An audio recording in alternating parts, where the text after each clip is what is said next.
implemented C is belongs to which type? Integer. That's user defined. Convert it to int. Int is what? Predefined. So I think you can identify which conversion. Very good, Tanmay. So yes, Udit, that's nice. Right answer, Deepali. Jyoti Lakshmi, right? User to free. Very good. That's important to identify which conversion you are working, right?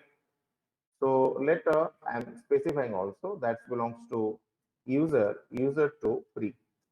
But now if I will write a float, you can identify. Here I am specifying capital F, right? Float float from C, float from C. So C is belongs to which type? C is belongs to integer. So that's user defined. Capital F belongs to user defined. So in this line, can you please confirm? In this line, can you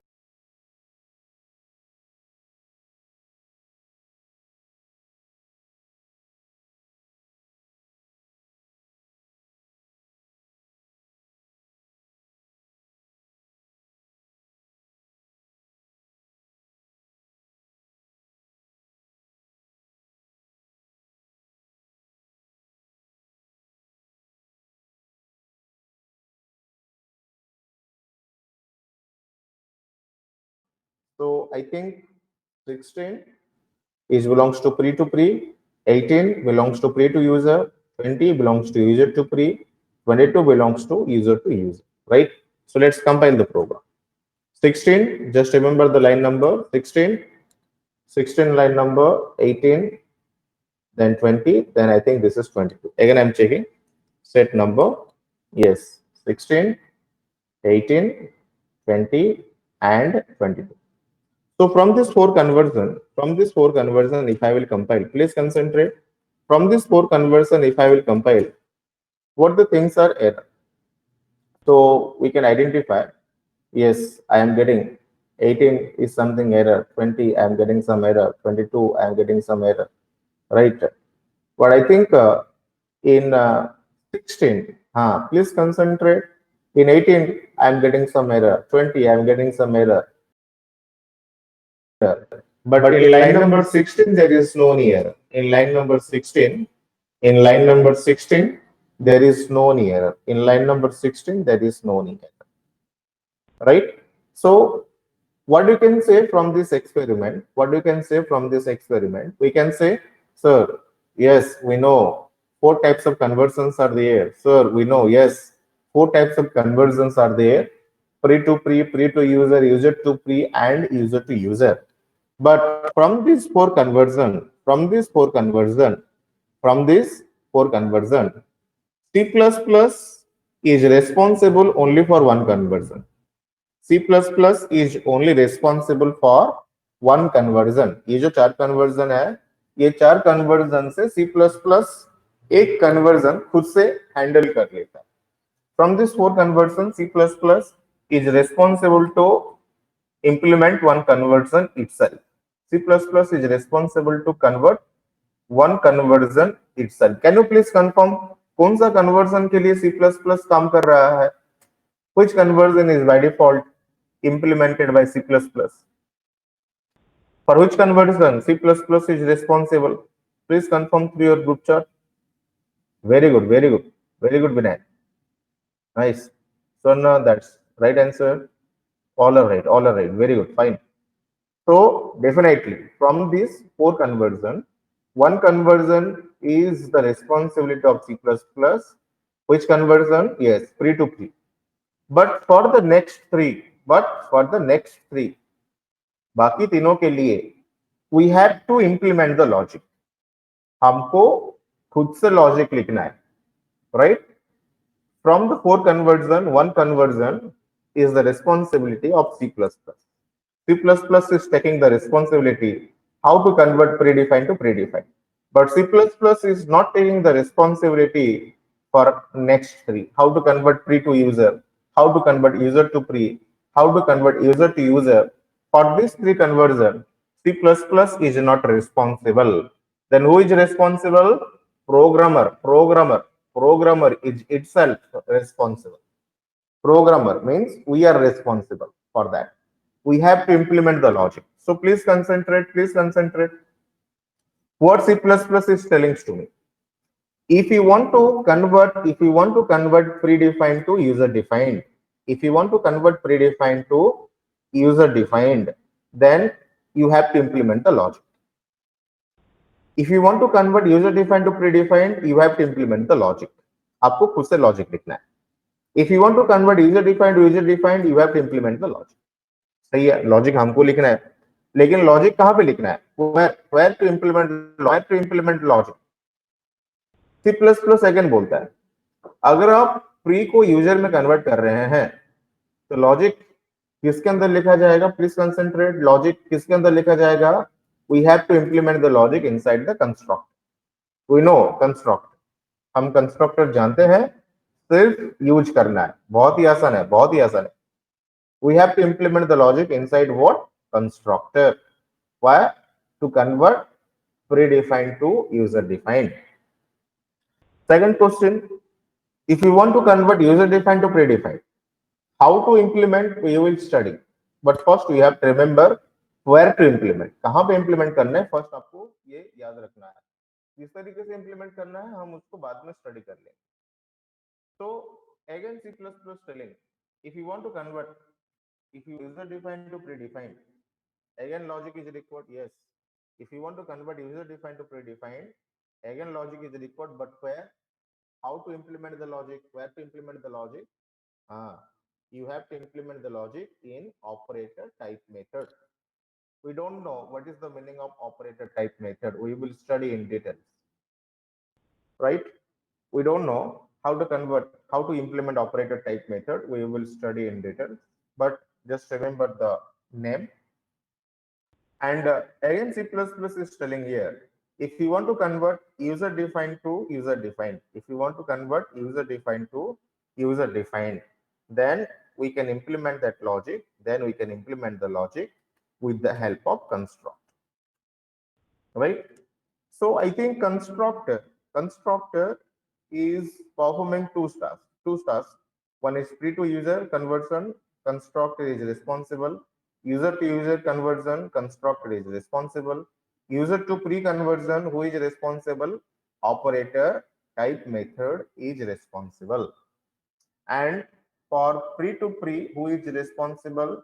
Yes, C++ is itself responsible. तो इसके लिए logic नहीं लिखना है, इसके लिए no logics are required. ये by default C++ खुद से हैंडल कर लेता है. बट बाकी तीनों के लिए हमको लॉजिक खुद से लिखना होता है. और लॉजिक कहाँ पे लिखेंगे? कंस्ट्रक्टर के अंदर लिखेंगे. अगर आप प्री टू यूजर और अगर आप यूजर टू यूजर कन्वर्ट कर रहे हैं, अगर आप यूजर टू प्री में कन्वर्ट करने के लिए कोशिश कर रहे हैं, तो आपको लॉजिक कहाँ पे लिखना होगा? ऑपरेटर टाइप मेथड में लिखना होगा. तो up to yet we don't know how to implement constructor for pre to user, how to implement constructor for user to user, but also we don't know how to implement operator type method. But at least we know what to use: constructor, operator type method. So is that clear to all of you? Please confirm through your group chat. Please confirm. Yes. So up to yet we don't know how to implement, but we know where to implement. Okay, I got your response. I got your response. So I'm going for developing some real life situations where we can understand how to implement constructor. So first we will go for the constructor, then we will go for operator type method. First we will go for the constructor, then we will go for operator type method. तो अगर आप constructor के लिए जा रहे हैं तो constructor में आपको दो लॉजिक इंप्लीमेंट करना है, क्योंकि कंस्ट्रक्टर दोनों के लिए काम कर सकता है. प्री टू यूजर के लिए काम कर सकता है एंड यूजर टू यूजर के लिए काम कर सकता है, right? So please concentrate. So how to do that one? So later I'm taking some example before implementation. So what the objective?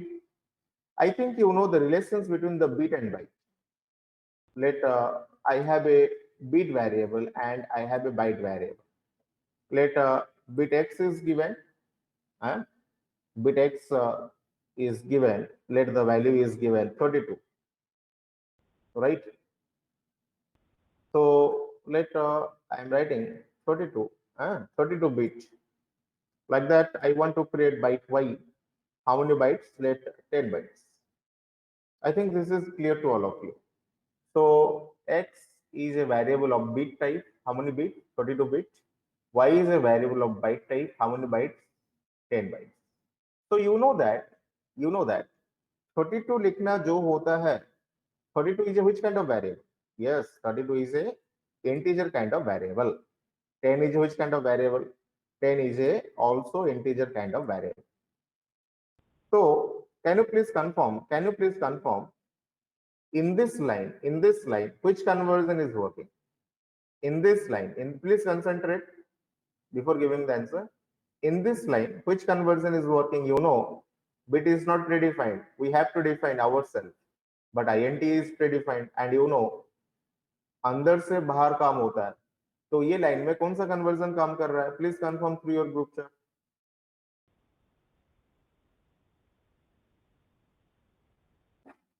very good, Tanmay. Satyam, right? Vinayak, I got your response. Right, very good, nice. Definitely. So in this line, you know, only 32 लिखना जो होता है, हम ये 32 को एक integer variable के अंदर स्टोर करके उसको भी प्रोवाइड कर सकते हैं. सही है. तो 32 लिखना जो होता है int x equal to 32, then x को प्रोवाइड भी कर सकते हैं. तो 2 लाइन ना लिखते हुए मैं यहाँ पे एक लाइन में ही काम खत्म कर लिया.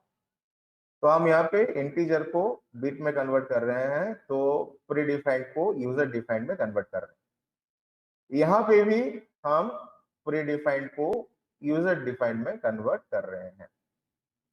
बिल्कुल सही है, कोई प्रॉब्लम नहीं है. तो first let go for that objective. तो आप जानते हैं यहाँ पे भी, अच्छा लेट मैं बाइट क्लास के लिए बाद में जाऊंगा, फर्स्ट बिट क्लास को टारगेट करते हैं. तो यहाँ पे जो हम एग्जांपल लिए हैं that's predefined to user defined, और इसको सॉल्व करने के लिए who is responsible? Constructor is responsible. तो अभी तक तो कोई क्लास इंप्लीमेंट नहीं किए हैं, तो एरर आने वाला है. बोलेगा कि बिट क्लास क्या है? Bit was not declared. तो फर्स्ट हमको क्या करना है? हमको फर्स्ट एक क्लास डिफाइन करना है बिट के नाम से. तो now if I will compile the program, I think some other error I am getting. अभी नहीं बोल रहा है कि बिट क्लास क्या है, समझ में नहीं आ रहा. अभी बोल रहा है कि आप जब इंटीजर को बिट में कन्वर्ट किए हैं तो उसका लॉजिक तो आप नहीं लिखे हैं. तो उसका लॉजिक कहाँ पे लिखेंगे? बिट क्लास के अंदर लिखेंगे. तो मान लीजिए डेफिनेटली बिट के अंदर स्टोर करना होगा कितना बिट्स है, नंबर ऑफ बिट्स. तो अगर आपको कोई पूछेगा एक्स के अंदर अगर हम 32 स्टोर किए हैं, अगर हम एक्स के अंदर 32 को स्टोर किए हैं, so X how many bits? 32 bits, right? तो इंटीजर वैल्यू डायरेक्टली स्टोर होता है. तो इंटीजर को बिट में कन्वर्ट करने के लिए, इंटीजर को बिट में कन्वर्ट करने के लिए I will take the help of constructor, and it's taking some parameter. Which type of parameter? int type of parameter. That's much simple. Here bit object is created from which object? From integer value. That's why bit constructor and which parameter? Integer parameter. So I am defining bit constructor. I am defining the method outside the class. That's no problem. Having integer types of parameter. So this is belongs to which class? Bit class को ये belongs कर रहा है. You know how to define the method. You know already we discussed how to define method outside the class. Method को किस तरीके से class के बाहर define किया जाता है. So let it's taking some parameter, and जो value आप parameter में store किए हैं उसको लेके हम bits के अंदर store कर लेंगे. I think this one is clear. तो अगर कोई पूछेगा कि x जो create हुआ है 32 से इंटीजर से, तो मुझे थोड़ा प्रिंट करके दिखाइए कि उसके अंदर कितना बिट्स है and take a new line. तो 32 अगर आप स्टोर करेंगे बिट्स के अंदर तो डेफिनेटली 32 ही मिलेगा. If I will compile the program and if I will, yes, I am getting 32 bits. I am getting 32 bits. I think this program, nothing new in this program. Already we studied this concept in our constructed chapter. So please confirm in your group chat, is there any doubts or is that concept is clear or not? Please confirm.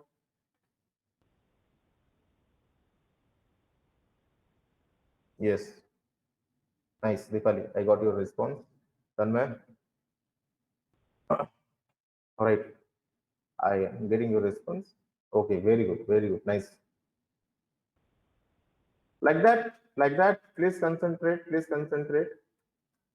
Now, if I will activate the second line, if I will activate the second line, then what to do? You know what to do here.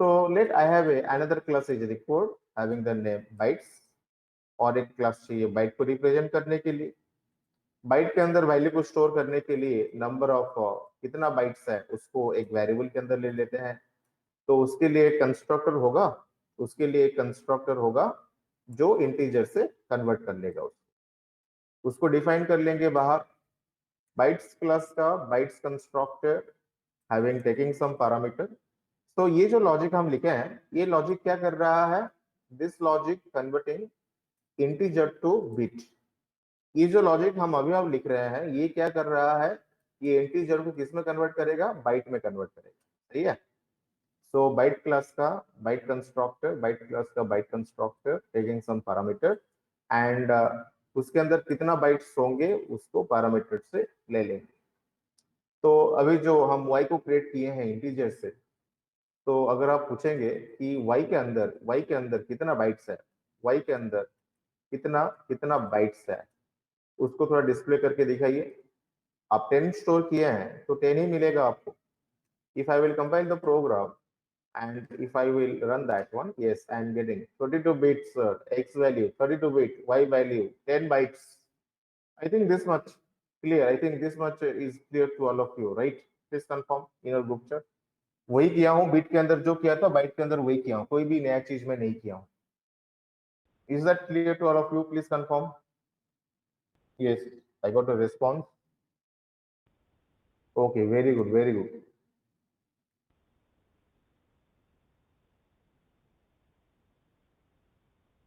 Okay so please please concentrate अभी तक तो हम जो किए हैं ये पहले से भी करके आए हैं अभी जो करने वाला हूँ थोड़ा डिफरेंट है लेकिन ये पहले से भी किए हैं कोई प्रॉब्लम तो नहीं है थोड़ा ध्यान से मार्क कीजिएगा थोड़ा ध्यान से मार्क कीजिए मुझे करना क्या है थोड़ा ध्यान से मार्क कीजिएगा मुझे करना क्या है मैं एक बिट का ऑब्जेक्ट क्रिएट करना चाहता हूँ कोई भी नेम ले लीजिए लेकिन कहां से क्रिएट करना चाहता हूँ वाई से क्रिएट करना चाहता हूँ थोड़ा ध्यान से मार्क कीजिएगा पहले से भी बिट क्रिएट किए थे इंटीजर से क्रिएट किए थे लेकिन फिर से हम बिट क्रिएट कर रहे हैं वाई से क्रिएट कर रहे हैं तो वाई किस तरह का वैल्यू है बाइट तरह का वैल्यू है तो हम क्या कर रहे हैं वाई को के में स्टोर कर रहे हैं वाई हो गया आपका बाइट टाइप के हो गया आपका बिट टाइप तो which conversion that can you please confirm in your group chat ये लाइन में जो लास्ट लाइन है आखिरी वाला जो लाइन है वहां पे कौन सा कन्वर्जन चल रहा है please confirm in your group chat please confirm very good Vinay right Vishwajit I got your response yes very good Tanmay nice Jyoti Lakshmi Deepali yes very good so that conversion what is working now that's not predefined to user defined this conversion is predefined to sorry this conversion is user defined to user defined and आपको पहले से बोला गया है अगर आप user to user convert करना चाहते हैं देन लॉजिक कहां पे लिखेंगे कंस्ट्रक्टर के अंदर अगर आप ये लॉजिक नहीं लिखेंगे तो बाय डिफॉल्ट क्या होगा एरर होने वाला है if I will compile the program I am getting the error बोल रहा है कि जो आप बाइट से बिट को क्रिएट किए हैं एरर को स्टडी कीजिए बिट क्रिएट कर रहे हैं कहां से बाइट से उसका लॉजिक तो आप नहीं लिखे हैं सही है तो इसीलिए एरर बोल रहा है कि ये कन्वर्जन नहीं हो सकता तो उसके लिए लॉजिक लिखना होता है लॉजिक कहां पे लिखेंगे लॉजिक डेफिनेटली लिखा जाएगा कंस्ट्रक्टर के अंदर वेरी गुड कंस्ट्रक्टर के अंदर क्योंकि आप जानते हैं कंस्ट्रक्टर जो है ये दो काम के लिए रिस्पॉन्सिबल होता है फ्री टू यूजर के लिए रिस्पॉन्सिबल होता है उसके साथ यूजर टू यूजर के लिए भी रिस्पॉन्सिबल होता है सही है तो यहाँ पे क्या हो रहा है हम बिट ऑब्जेक्ट क्रिएट कर रहे हैं we are creating the bit object from which object from byte object शायद कुछ इस तरह का हम बिट क्रिएट कर रहे हैं, कहां से? बाइट से। I think this is very much clear, right? Byte से हम बिट को क्रिएट कर रहे हैं, तो उसके लिए लॉजिक लिखना होगा, कंस्ट्रक्टर के फॉर्म में लिखना होगा। तो बोलेंगे अभी बिट को क्रिएट करना है, कहां से क्रिएट करना है? बाइट से क्रिएट करना है। I think that's very easy to identify. तो अभी उसका लॉजिक भी लिख लेते हैं। बिट क्लास के अंदर और एक कंस्ट्रक्टर मुझे लिखना है जो बाइट पैरामीटर लेता है। तो ये लॉजिक जो है ये बाइट को बिट में कन्वर्ट कर लेगा। थोड़ा ध्यान से। तो अभी थोड़ा मैथमेटिक्स चलने वाला है, क्योंकि आप जानते हैं फॉर्मूला क्या होता है। अगर आप बाइट्स को बिट में कन्वर्ट करना चाहते हैं तो फॉर्मूला क्या होता है? 4 बाइट, मान लीजिए एक वैल्यू ले लेते हैं, 4 बाइट्स। 4 बाइट कितना बिट होता है उसको फाइंड आउट करने के लिए very simple mathematics, we have to multiply with 8। n bytes है, अगर आप उसको बिट में कन्वर्ट करना चाहते हैं, n bytes is equal to n into 8 bit, we know. तो क्या करना है? बिट्स का वैल्यू को फेच करना है। बिट्स वैल्यू किस तरीके से कैलकुलेट करेंगे? पैरामीटर का जो बाइट्स है वो वैल्यू को फेच करने के साथ उसके अंदर क्या कर लेंगे? उसके अंदर 8 को मल्टीप्लाई कर लेंगे। तो ये मैथमेटिक्स होता है ना, कोई भी बाइट्स है उसके साथ 8 को मल्टीप्लाई कर लीजिए तो आप उससे बिट्स को कन्वर्ट कर सकते हैं। ये हो गया आपका लॉजिक। तो अभी इसको कंपाइल करते हैं। Logic is completed. कंपाइल करने से कुछ एरर है? बिल्कुल कुछ एरर तो बोल रहा है बाइट इज इनकम्प्लीट क्लास। थोड़ा मार्क कीजिएगा, थोड़ा मार्क कीजिएगा। बोल रहा है बाइट हैज इनकम्प्लीट टाइप। कौन सा लाइन में एरर है? In line number 10। Please concentrate, that's a very small error. Logic बिल्कुल सही है, लॉजिक में कोई एरर नहीं है। जो एरर हम पा रहे हैं एक छोटा सा प्रॉब्लम किए हैं इसलिए एरर आ रहा है। बोल रहा है बाइट इज इनकम्प्लीट। कौन सा लाइन में? 10th लाइन में। Please concentrate. तो 10th लाइन कौन सा वाला है? 10th लाइन अगर आप जाएंगे तो कर्सर अभी 10th लाइन में ब्लिंक हो रहा है। ये लाइन जो है ये 10th वाला लाइन है। और यहाँ पे बोल रहा है कि बाइट क्या है समझ में नहीं आ रहा है। सी प्लस प्लस बोल रहा है आप ये लाइन में बाइट का इस्तेमाल तो किया है लेकिन बाइट क्या है समझ में नहीं आ रहा है। क्यों समझ में नहीं आ रहा है? क्योंकि अगर आप देखेंगे बाइट क्या है उसको मैं नीचे डिफाइन किया हूं लेकिन उसको पहले यूज कर लिया हूं। आप जानते हैं किसी को डिफाइन फर्स्ट करते हैं उसके बाद उसको यूज करते हैं, लेकिन यहाँ पे क्या हुआ है? फर्स्ट बाइट को यूज कर लिए हैं उसके बाद उसको डिफाइन किया है, इसीलिए एरर बोल रहा है कि आप जब उसको यूज कर रहे हैं तब तक उसका कोई डेफिनेशन आप मुझे प्रोवाइड नहीं किए हैं। बाइट को आप यहाँ पे यूज किए हैं और उसके बाद डिफाइन किए हैं, इसलिए एरर बोल रहा है। तो एरर को अवॉइड करने के लिए हम सी प्लस प्लस को बोल देंगे आप एरर मत डालिए, क्लास बाइट के नाम से आपको एक आगे जाके क्लास मिलने वाला है। Please concentrate. तो एरर को अवॉइड, एरर क्यों आया था? क्योंकि बाइट को पहला यूज कर दिए थे उसके बाद डिफाइन किए थे, इसीलिए एरर बोल रहा था। तो हम सी प्लस प्लस को बोल दिया है कि आपको आगे जाके एक क्लास मिलने वाला है जिसका नाम क्या है? बाइट है। तो ये क्या हो गया? This is class declaration. इसको बोला जाता है क्लास डिक्लेरेशन। आप क्लास को डिक्लेयर भी कर सकते हैं। और यहाँ पे जो हुआ है this is the class definition. Curly braces जो होते हैं डिफाइन करने के लिए होता है। तो डिक्लेरेशन क्यों किए हैं? एटलीस्ट जो एरर आया था वो एरर को अवॉइड करने के लिए। तो सी प्लस प्लस अभी समझ गया है बाइट क्या है हमको आगे जाके मिलने वाला है, लेकिन एटलीस्ट सी प्लस प्लस समझ गया कि यस बाइट के नाम से कुछ चीज है। So now again if I will compile the program, there is no any error. You can identify, please concentrate, there is no any error. अभी यूजर टू यूजर कन्वर्जन हो गया है। तो अगर यूजर टू यूजर कन्वर्जन हो गया है तो यूजर को पूछते हैं कि मुझे थोड़ा वैल्यू को प्रिंट करके दिखाइए। वैल्यू को फेच करके देखते हैं। के क्या है? बिट है, तो उसके अंदर क्या मिलेगा? बिट्स मिलेगा। तो कैन यू प्लीज कंफर्म हम क्या किए हैं? वाई को बिट में कन्वर्ट किए हैं। वाई के अंदर वैल्यू कितना था? 10। तो ये 10 बाइट हो गया। अगर आप 10 बाइट को बिट में कन्वर्ट करेंगे तो कितना बिट मिलेगा? ये बहुत आसान है।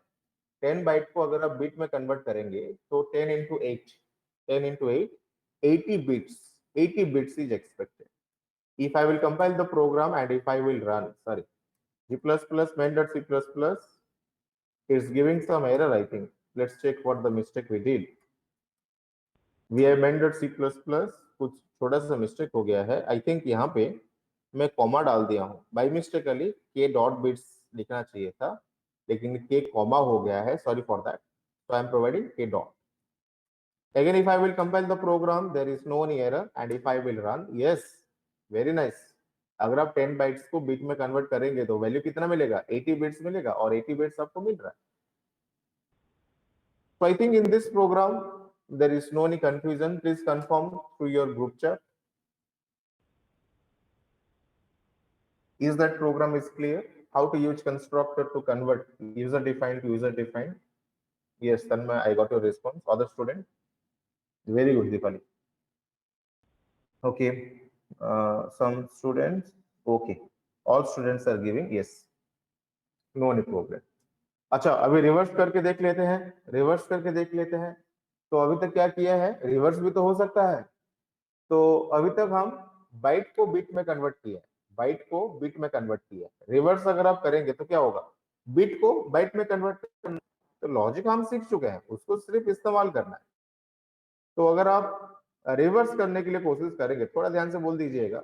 मैं बाइट क्रिएट कर रहा हूँ, कोई भी वेरिएबल हो सकता है, मान लीजिए जेड वेरिएबल हो गया है, और कहां से क्रिएट करेंगे, मान लीजिए एक्स से क्रिएट करेंगे. थोड़ा ध्यान से. तो जेड हो गया आपका बाइट टाइप का, एक्स किस तरह का है, एक्स है बिट तरह का. तो एक्स के अंदर वैल्यू कितना है, 32 बिट. तो 32 बिट को अगर आप बाइट में कन्वर्ट करेंगे, अगर आप बिट को बाइट में कन्वर्ट करना चाहते हैं, then what the mathematics is required for that. Bit को बाइट में कन्वर्ट करने के लिए you have to divide by 8, right? So in the previous program we implemented byte to bit conversion, तो अभी सिर्फ रिवर्स करना है. So can you please confirm in this line which conversion is working, in this line which conversion, free to user or user to user? Please confirm. I'm going to your group chat. Yes, nice, Viswajit, that's right. Yes, that's user to user conversion. And you know, user defined to user defined conversion करने के लिए which logic is required, constructor logic is required. Very good, nice. तो बहुत ही आसान है. तो थोड़ा डिस्कस कर लेते हैं किस तरीके से इसको इंप्लीमेंट करना है. तो ये हो गया आपका यूजर टू यूजर कन्वर्सन. तो यूजर टू यूजर कन्वर्ट करने के लिए कंस्ट्रक्टर लॉजिक चाहिए. तो क्या हो रहा है, यहाँ पे हम बाइट क्रिएट कर रहे हैं, कहां से क्रिएट कर रहे हैं, बिट से क्रिएट कर रहे हैं. तो जो क्रिएट होता है कंस्ट्रक्टर उसके अंदर चलता है. तो बाइट का कंस्ट्रक्टर कहाँ पे लिखेंगे, बाइट का कंस्ट्रक्टर बाइट क्लास के अंदर लिखा जाएगा. How much easy. तो अभी बोलेंगे लॉजिक नहीं लिखे हैं, लॉजिक अगर आप नहीं लिखेंगे और डायरेक्टली कंपाइल करेंगे, तो आई थिंक यस बोल रहा है लॉजिक नहीं लिखे हैं किस तरीके से बिट को बाइट में कन्वर्ट किया जाएगा. तो लॉजिक लिखते हैं अभी. तो अभी जिस तरीके से इंटीजर से बाइट को बाइट में कन्वर्ट किए थे, अभी बाइट को क्रिएट करना है, कहां से क्रिएट करना है, बिट क्लास से क्रिएट करना है. तो यहाँ पे कोई एरर आने का चांसेस नहीं है. जो प्रीवियस एरर आ रहा था, यहाँ पे कोई एरर नहीं आएगा. क्यों, क्योंकि हम बिट को डिफाइन कर चुके हैं, उसके बाद बिट को यूज कर रहे हैं. पहले से एरर क्यों आ रहा था, बाइट को यूज कर लिए थे उसके बाद डिफाइन किए थे, उसीलिए डिक्लेरेशन जरूरी था. अगर आप डिक्लेयर कर लेंगे तभी कोई एरर नहीं है. क्लास बिट के नाम से आगे जाके आपको एक क्लास मिलने वाला है. तो डिक्लेरेशन सही होता है. That's good practice to declare the class before defining.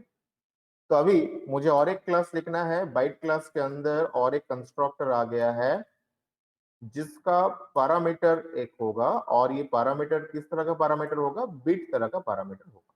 Very easy. तो फाइनली मुझे बाइट्स का वैल्यू मैथमेटिकली सॉल्व करना है. तो किस तरीके से सॉल्व करेंगे, पैरामीटर के अंदर जो नंबर ऑफ बिट्स है उसके साथ डिवाइड बाय 8 कर लीजिए. नंबर ऑफ बिट्स को डिवाइड बाय 8 कर लेंगे तो आपको नंबर ऑफ बाइट्स मिल जाएगा. I think logic is solve. तो फाइनली हमको सिर्फ वैल्यू को फेच करके चेक करना है. तो अगर आप चेक करेंगे जेड के अंदर कितना नंबर ऑफ बाइट्स है and take a new line, तो थोड़ा सॉल्व कर लेते हैं। 32 बिट को एक्स, एक्स का वैल्यू क्या है, 32 बिट है। अगर आप 32 बिट को बाइट में कन्वर्ट करेंगे, 32 बिट को बाइट में कन्वर्ट करेंगे, तो how many bytes are expected, yes 4 bytes are expected. So if I will compile the program, there is no any error, and if I will run, yes, very nice. At the last, I am getting, जब हम 32 bit को byte में convert किए हैं 4 bite, जब 10 bite को bit में convert किए थे 80 bits. I think this program is clear to all of you, this program is clear to all of you. Please mention in your group chat, is there any problem or all this thing is clear?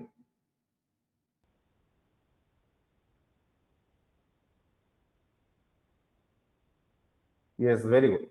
तो इसी हिसाब से हम यहाँ पे दो conversion हम सीखे हैं, दो कन्वर्जन हम सीखे हैं किस तरीके से फ्री टू यूजर कन्वर्ट करना है और किस तरीके से यूजर टू यूजर कन्वर्ट करना है, किस तरीके से कंस्ट्रक्टर को इंप्लीमेंट करके फ्री टू यूजर में कन्वर्ट किया जाता है और किस तरीके से यूजर टू यूजर कंस्ट्रक्टर के थ्रू से कन्वर्ट कर सकते हैं।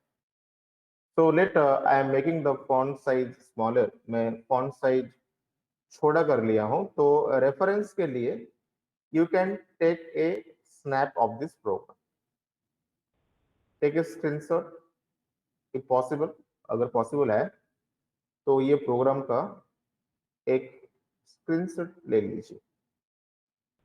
Late I am taking all this program in one page, एक पेज में ले लेता हूँ, हाँ बिल्कुल सही है। और इसके ऊपर दो लाइन है, I stream and using namespace STD, दो लाइन आप जानते हैं। तो just take a screenshot of this program, please for a reference, just keep with yourself,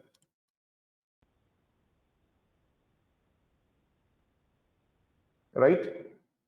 तो ये प्रोग्राम को देखते हुए हम बहुत सारा प्रोग्राम सॉल्व कर सकते हैं। जिस तरीके से I am just giving some task to you, some tasks to you, like Celsius to Fahrenheit, Celsius to Fahrenheit, and reverse भी हो सकता है Fahrenheit to Celsius।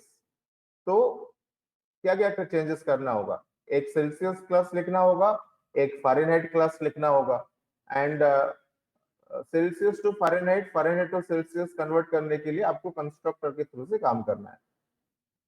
तो ये लॉजिक का इस्तेमाल आप Celsius to Fahrenheit, Fahrenheit to Celsius के लिए इस्तेमाल कर सकते हैं, तो बहुत सारे के लिए इस्तेमाल कर सकते हैं। लाइक क्या हो सकता है, metre to kilometre, kilometre to metre, ये भी हो सकता है। और हाँ ये डॉलर टू इंडियन रुपीज और rupees to dollar, many types of conversion, लेकिन लॉजिक वही चलेगा। थोड़ा क्लास का नेम चेंज करना है और कंस्ट्रक्टर का लॉजिक जो मैथमेटिक्स है, मैथमेटिक्स को सही से इंप्लीमेंट करना है, सही है। और आप decimal to binary, binary to decimal, ये क्लास एंड ऑब्जेक्ट को लेके भी सॉल्व कर सकते हैं, टाइप कन्वर्जन को भी लेके सॉल्व कर सकते हैं। तो हमारे पास चार कन्वर्जन था, हमारे पास चार कन्वर्जन था, predefined to predefined, predefined to user defined, user defined to predefined, and user defined। तो ये चार कन्वर्जन में फर्स्ट कन्वर्जन तो सी प्लस प्लस खुद से हैंडल कर लेता है, बाकी तीनों के लिए हमको खुद से लिखना होता है। और ये तीनों से हम कंस्ट्रक्टर एंड ये वाला जो है कंस्ट्रक्टर, ये दोनों लॉजिक हम सीख चुके हैं, किस तरीके से प्री टू यूजर एंड किस तरीके से यूजर टू यूजर को कन्वर्ट किया जाता है with the help of constructor. लेकिन एक लॉजिक अभी तक छूट गया है, user to pre.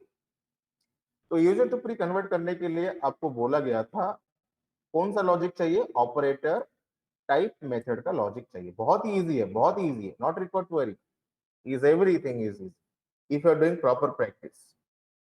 User to pre, अगर आप प्रीवियस प्रोग्राम नहीं समझे हैं तब भी आप इसको समझ सकते हैं, प्लीज कंसंट्रेट।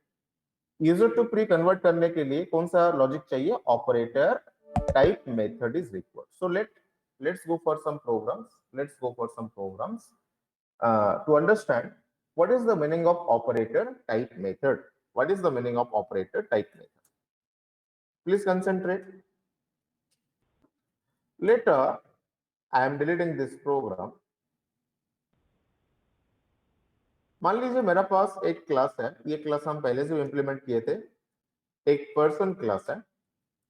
एक पर्सन के अंदर मान लीजिए मैं कुछ प्रॉपर्टी ले लेता हूँ, like string name property, integer age property, float height property, character gender property है, gender property, M stands for male, F stands for female, right. तो अभी पर्सन के अंदर चार प्रॉपर्टी है, नेम है, एज है, हाइट है एंड जेंडर है। डिफरेंट तरह का प्रॉपर्टी है, कोई इंटीजर है, कोई फ्लोट है, कोई कैरेक्टर है, सही है। तो अभी ये वैल्यू को इनिशियलाइज करने के लिए हम एक कंस्ट्रक्टर ले लेते हैं।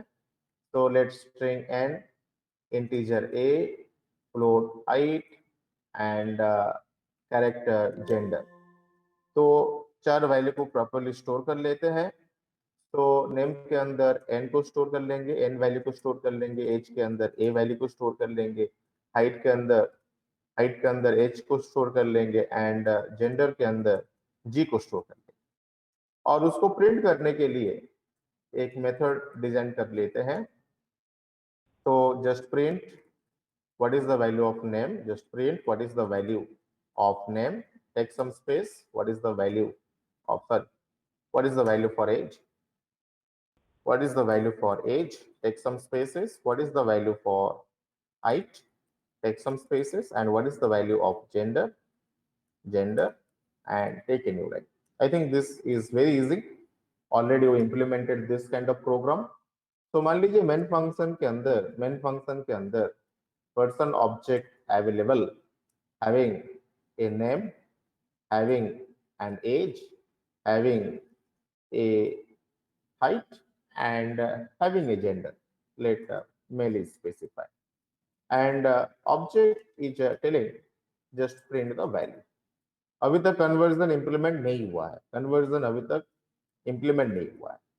So if I will compile, there is no any error, and if I will run, तो अभी एक ऑब्जेक्ट क्रिएट किए हैं जो ऑब्जेक्ट के अंदर चार तरह का वैल्यू है, स्ट्रिंग है, इंटीजर है, फ्लोट है और कैरेक्टर भी है, सही है।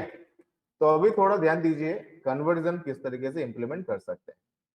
तो अगर हम लिखेंगे int a equal to obj, you can identify int a equal to obj, यहाँ पे टाइप कन्वर्जन होगा, हम ऑब्जेक्ट को a में स्टोर कर रहे हैं। ऑब्जेक्ट जो है ये किस तरह का ऑब्जेक्ट है, पर्सन तरह का ऑब्जेक्ट है, लेकिन जहां पे स्टोर कर रहे हैं ये एक पर्सन नहीं है, ये क्या है, ये एक इंटीजर है। तो ये कौन सा कन्वर्जन हो गया, can you please confirm in this line, in this line आप जानते हैं इक्वल टू में रिवर्स काम होता है, सही है। तो ये लाइन में कौन सा कन्वर्जन काम कर रहा है, so let I am going to my group chat, please confirm in that line which conversion is working. Very good Tanmay, Deepali, right, nice, very good. So that conversion is nothing but that user to pre conversion, very good, right। तो यहाँ पे user to pre conversion हो रहा है। तो यहाँ पे logic चल रहा है पर्सन को किस तरीके से आईएनटी में कन्वर्ट करना है, तो यूजर टू प्री किस तरीके से कन्वर्ट करना है। तो यूजर टू प्री कन्वर्ट करने के लिए सी प्लस प्लस रिस्पॉन्सिबल नहीं है, इसके लिए आपको खुद से लॉजिक लिखना होगा। अगर आप इसको छोड़ देंगे इतना ही तो आपके प्रोग्राम के अंदर एरर आने वाला है। बोल रहा है कि जो पर्सन है उसको इंटीजर में कन्वर्ट करने का लॉजिक आप नहीं लिखे हैं, पर्सन को इंटीजर में आप कन्वर्ट नहीं कर सकते हैं क्योंकि आप लॉजिक नहीं लिखे। तो ये लॉजिक हम किसके अंदर सॉल्व करेंगे, इसको हम ऑपरेटर टाइप मेथड के अंदर सॉल्व करेंगे। ऑपरेटर टाइप मेथड ये फंक्शन नहीं है, ये मेथड है, सही है। तो थोड़ा ध्यान से यहाँ पे हम ऑब्जेक्ट को किस में कन्वर्ट कर रहे हैं, आईएनटी में कन्वर्ट कर रहे हैं। तो यहाँ पे टाइप क्या होना चाहिए, यस आईएनटी टाइप में कन्वर्ट कर रहे हैं। तो ऑपरेटर टाइप मेथड, मेथड मतलब क्लास के अंदर लिखा जाएगा, ऑपरेटर आईएनटी मेथड, ये लॉजिक चलेगा। ये लॉजिक किसके लिए चल रहा है, ये लॉजिक चलेगा किस तरीके से एक पर्सन को इंटीजर में कन्वर्ट करेगा। This logic is responsible to convert a person object to integer object. This is the meaning of what, type method। तो ऑपरेटर टाइप कौन सा टाइप स्पेसिफाई करना है डिपेंड करता है आप किस में कन्वर्ट कर रहे हैं। अगर आप इंटीजर में कन्वर्ट कर रहे हैं तो ऑपरेटर इंटीजर मेथड, अगर आप फ्लोट में कन्वर्ट कर रहे हैं तो ऑपरेटर फ्लोट मेथड। तो मेरे ऑब्जेक्ट के अंदर 4 वैल्यू है, स्ट्रिंग है, इंटीजर है, फ्लोट है, कैरेक्टर है। तो अगर आप इंटीजर में स्टोर करना चाहते हैं तो मैं मेरे अंदर वैल्यू प्रोवाइड करूंगा, तो कौन सा वैल्यू को रिटर्न कर लेंगे, एज को रिटर्न कर लेंगे। Please concentrate. तो बोलेंगे कि अगर आप इंटीजर में कन्वर्ट करना चाहते हैं तो मेरे अंदर से आप एज को ले लीजिए, क्योंकि मेरे अंदर का जो एज है ये इंटीजर तरह का। रिमेंबर दिस वन, कंस्ट्रक्टर का रिटर्न टाइप नहीं होता, like that operator type method का रिटर्न टाइप नहीं होता। डिफरेंस क्या है, कंस्ट्रक्टर के अंदर रिटर्न स्टेटमेंट नहीं होता है, लेकिन ऑपरेटर टाइप मेथड के अंदर रिटर्न स्टेटमेंट होता है। लेकिन रिटर्न स्टेटमेंट होने के साथ रिटर्न टाइप नहीं होता है। That's the important point, we have to remember, that's the protocol. Operator type method have a return statement, but operator type method have no any return type. Return statement तो होता है लेकिन return type नहीं होता है। Constructor के अंदर return type नहीं होता है कि रिटर्न स्टेटमेंट नहीं होता है, लेकिन ऑपरेटर टाइप मेथड के अंदर रिटर्न स्टेटमेंट भी होता है लेकिन रिटर्न टाइप नहीं होता है। So now if I will compile the program main.c++, अभी कोई एरर नहीं आ रहा है। प्रीवियसली बोल रहा था कि पर्सन को मैं इंटीजर में कन्वर्ट नहीं कर सकता हूं, लेकिन अभी कुछ एरर नहीं है क्योंकि लॉजिक हम इंप्लीमेंट कर चुके हैं।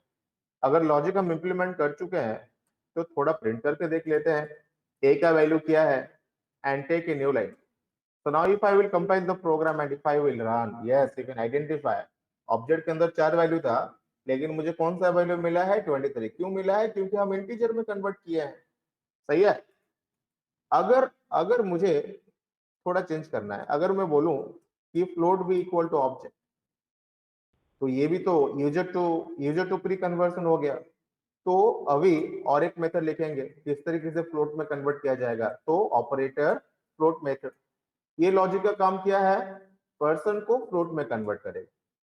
तो ऑब्जेक्ट के अंदर फ्लोट तरह का वैल्यू है, हाँ है। कौन सा वाला फ्लोट टाइप का वैल्यू है, हाइट है, तो उसको हम रिटर्न कर लेंगे। रिटर्न स्टेटमेंट होता है, लेकिन अगर आप रिटर्न टाइप स्पेसिफाई कर लेंगे तो ये एरर माना जाएगा, ये एरर है। ऑपरेटर टाइप मेथड का रिटर्न टाइप नहीं हो सकता है, return type specified for operator type method, that's a strict error in C++। तो C++ में ऑपरेटर टाइप मेथड का रिटर्न टाइप नहीं होता है बट रिटर्न स्टेटमेंट होता है। तो अगर आप फ्लोट में कन्वर्ट किया है तो b का वैल्यू को थोड़ा फेच कर लेते हैं, what is the value of b and take a new line. Let's check. If I will compile the program, no any error. And if I will run, yes, I am getting the float value. Which one is the float value? 5.7. 5.7 is which value? That's the value of which parameter? Yes, height parameter. So I think from this program, that's very easy to identify. From this program, this is very easy to identify.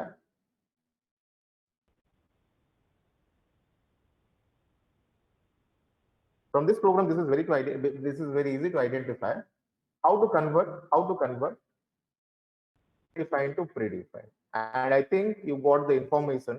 What is operator type method? How to use operator type method? What is the protocol for operator type method? So operator type method is responsible to convert user defined to predefined. User defined to predefined. Operator type method contains return statement, but operator type method have no any return type. यार कौन सा return type not है, right? So please confirm, is this conversion, is this conversion user to pre, is this conversion is clear to all of you? Is operator type method is clear to all of you? Please confirm. Yes, yes, yes, yes. Nice.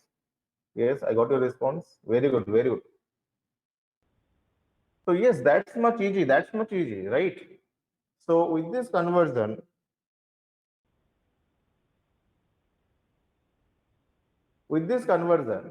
our type conversion chapter is also completed. Our type conversion is completed. So please check your syllabus. Please check your syllabus and tell me if any concept I left here. This much concept, this much only, nothing else. Type conversion, please check your syllabus. Please check your syllabus and tell me, is there any person I left in type conversion? After that, we will leave meeting. Please check your syllabus and inform me if any person I left here.